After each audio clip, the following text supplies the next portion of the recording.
Happy Tuesday. Today I wanted to talk to you really briefly about trade sanctions and embargoes, because despite the fact that a lot of people are focused in on what's going on with the world in terms of the pandemic, there is actually quite a bit of activity around trade sanctions and embargoes in the United States.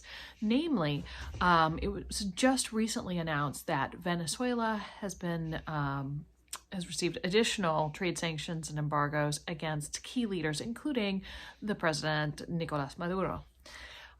This is a poor time for Venezuela to be experiencing additional sanctions and embargoes. The coronavirus there has begun to show up in terms of the infection rates, and it is very likely with the lack of medical facilities and supplies that it will continue to spread. On the other hand, Iran, which has been complaining about sanctions and embargoes for quite some time, recently within the last day or so, there were some waivers that were announced associated with coronavirus support. However, those sanctions and embargoes are still very, very restrictive when it comes to trade with Iran outside of these limited waivers because of the nuclear program that Iran has been supporting.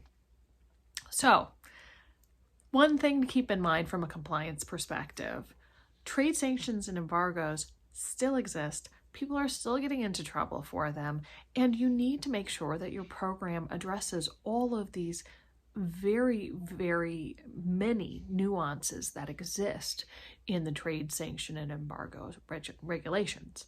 So, keep an eye on this area, because I do believe that there will be more coming, and that as countries try to work together, there will be a need for additional understanding of where potential pitfalls could be for companies that are subject to trade sanctions and embargoes under OFAC. Have a great Tuesday.